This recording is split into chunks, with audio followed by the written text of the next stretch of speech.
Thank you for tuning in to the Grand Solar Minimum channel. Here is an update on the tsunami and earthquake situation that hit Indonesia. The sun had just slipped behind the mountains, leaving a soft pink glow as the blue sea melted into the darkening horizon. It could have been a video postcard from a tropical paradise, except for the long white waves stretching the width of the bay, getting larger and closer with each passing second. By the time the fast-moving wall of frothing water slammed into the city of Palu off Indonesia's Sulawesi Island on Friday, it was 3 meters. The tsunami, triggered by a magnitude 7.5 earthquake, destroyed the beautiful scene in seconds, leaving hundreds dead. The video clip, shot on a smartphone and widely broadcast Saturday on Indonesian TV, showed water swallowing an entire row of buildings and gushing into streets and a damaged mosque as onlookers ran in terror. Pictures showed twisted tin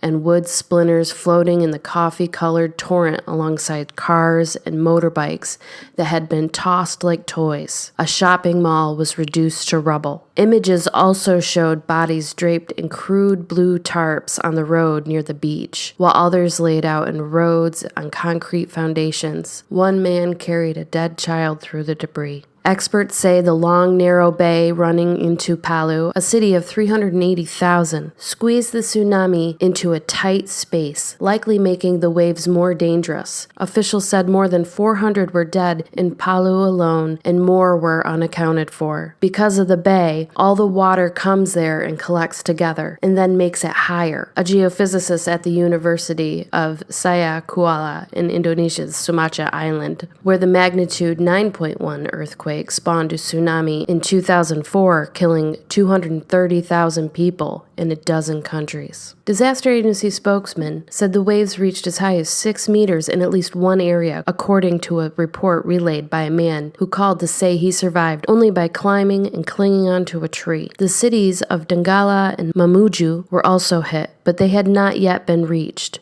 Roads were impassable, cut off by debris and landslides, and communications were nearly impossible. Hospitals in Palu were swamped with patients lying on the ground hooked to drips. One woman was about to give birth. They were being treated outdoors due to the continuing strong aftershocks, and many residents in the area were also sleeping outside, too afraid to return indoors. The city was eerily dark and quiet, with no electricity and not even landline phones working. A massive yellow suspension bridge crossing an estuary feeding into the bay was toppled, either by the earthquake or the tsunami, and left lying on its side in the water. Ismail said he was surprised that tsunami was generated off the coast of central Sulawesi, which sits on a strike-slip fault, producing earthquakes that typically move in a horizontal motion and do not usually displace large amounts of water. In contrast, tremblers occurring where one tectonic plate is lodged beneath another, called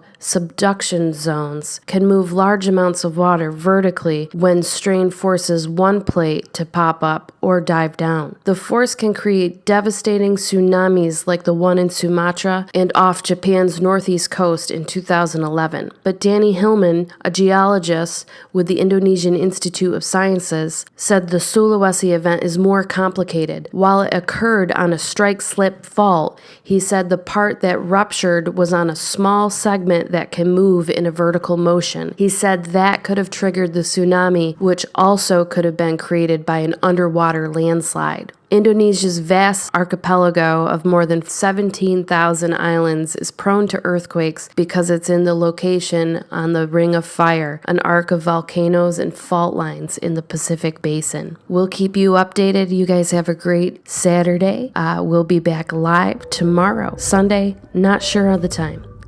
So you guys have a great weekend. Thanks for tuning in. Please like and share.